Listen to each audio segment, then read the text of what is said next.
Assalamu alaikum students. I hope you are all fine, safe and sound. I am Adiba Hanif, your social studies teacher.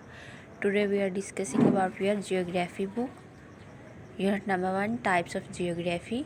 Chapter number 3 है हमारा environmental geography. आज इसका last topic climate change हमने cover करना है. It's our last topic. Let's start our lecture. Okay, सबसे पहले climate और क्लाइमेट चेंज. तो इस डेफिनेशन को समझने के लिए फ़र्स्ट ऑफ ऑल हम यहाँ ये एक डायग्राम को चेक करते हैं. स्टूडेंट्स, सबसे पहले वेदर आता है.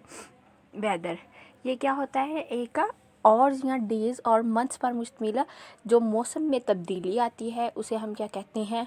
वेदर कहते हैं. फॉर एग्ज़ाम्पल, अगर समर का मौसम है और समर के मौसम में एक सीज़न में बारिशें शुरू हो जाती हैं और ये क्या होता है कि अब ईयरली ये चलता पहले मतलब ये बारिशें क्या होती हैं, घंटों पर होती हैं, फिर डेज़ में, फिर मंथ्स में. अब मंथ्स तक चेंज होगी. समर में हमारे पास रेंज हो जाती हैं. अब ये क्या होता है, हर साल में ऐसा होना स्टार्ट हो जाता है कि बारिशें होना लगती हैं. तो ये क्या होता है, हर साल में ये क्या कहलाएगा हमारे पास? Climate variability. मतलब जो मौसम में तब्दीली है, मतलब आबो हवा में, वो किस में चेंज हो जाएगी? क्लाइमेट वेरिएबिलिटी में. मतलब मौसमियाती तब्दीली हो गई, आबो हवा में तब्दीली. अब अगर तो ये ईयर्स तक रहे तो ये क्लाइमेट वेरिएबिलिटी कहलाएगी. मतलब इसके अभी भी चेंज होने का ख़तरा है कि कमिंग ईयर्स में ये ख़त्म हो जाए. और अगर फिर ये सेंचुरीज़ पर मुश्तमिल हो जाए तो इसे हम क्या कहते हैं?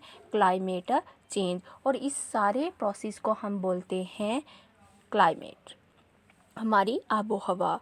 तो ये हमारा सारा क्या है? क्लाइमेट है. और क्लाइमेट में जो ये चेंजेस आती हैं डिफरेंट प्रोसेस पर, तो ये पूरा हमारा क्या बनाता है? क्लाइमेट बनाता है. अब हम डेफिनेशन पे आते हैं. क्लाइमेट क्या है? The weather conditions prevailing in an area general over a long period. मतलब जो कि वेदर की, मौसम की जो हालतें हैं वो एक एरिया पर एक लंबे अरसे तक रहें, तो ये क्या कहलाती हैं हमारे पास? क्लाइमेट. अब क्लाइमेट चेंज क्या है? क्लाइमेट चेंज मतलब क्लाइमेट में, आबो हवा में तब्दीली, मतलब मौसमी in average pattern. Climate change is a long term change in average weather pattern. मतलब वेदर में क्या है? लॉन्ग टर्म चेंजेस आएंगी. उन चेंजेस को हम क्या कहेंगे? Climate changes. मतलब जो कंडीशन है वो अगर लंबे अरसे तक रहे तो वो हमारी क्लाइमेट बनाती है, और उसमें चेंजेस आती रहें तो उसे हम क्या कहते हैं? क्लाइमेट चेंजेस कहते हैं. और स्टूडेंट्स, अब हमें पता होना चाहिए कि इन क्लाइमेट चेंजेस की वजह क्या है. तो मतलब इनके काजेज़ क्या हैं? The main cause of climate change is the burning of fossil fuels. मतलब सबसे जो मेन काज है वो क्या है? Burning of fossil fuel. Fossil fuels में क्या चीज़ें आती हैं हमारे पास? कोयला होता है, गैस, और उसके बाद ऑयल मीन तेल. तो ये चीज़ें होती हैं. जो फॉसल फ्यूल्स होते हैं वो चीज़ें जो कि हमें डेड ऑर्गेनिजम्स की बाकियात से, मतलब डेड प्लांट्स की, डेड एनिमल्स जो कि हो जाएं, डिकेड हो जाएं, दब जाते हैं रॉक्स में, तो उनकी जो डिकेड से हमें जो चीज़ें मिलती हैं वो वाली चीज़ें क्या हैं? प्लांट्स की या फिर एनिमल्स की जो कि डेड हो चुके होते हैं. तो वो चीज़ें क्या कहलाती हैं हमारे पास? वो फॉसल फ्यूल्स कहलाती हैं. तो इनकी जो बर्निंग होती है, इनके बर्न करने से, जैसे हम कोयले को बर्न करते हैं ईंटें बनाने में, भट्टों में, और उसके बाद गैस हम नेचुरली घरों में डोमेस्टिक लेवल पर, इंडस्ट्रियल लेवल पर गैस को यूज़ कर रहे होते हैं. ऑयल को, जैसे ऑटोमोबाइल्स वगैरह में ऑयल को यूज़ करते हैं. तो क्या होता है, जब फॉसल फ्यूल्स को यूज़ करते हैं तो ये क्लाइमेट में चेंज का सबब बनती है. अब ये क्लाइमेट में चेंज का सबब कैसे बनती है? Fossil fuels release carbon dioxide in the air. यह क्या करते हैं? एयर में कार्बन डाइऑक्साइड को रिलीज़ करते हैं, जो कि क्या कर देती हैं? हीट अप दी प्लैनेट, जो कि प्लैनेट को हीट अप कर देती है. अब प्लैनेट क्या हो जाएगा? हीट अप हो जाएगा. हीट अप होने की वजह से क्या होगा? क्लाइमेट चेंज होगा, आबो हवा तब्दील होना स्टार्ट हो जाएगी.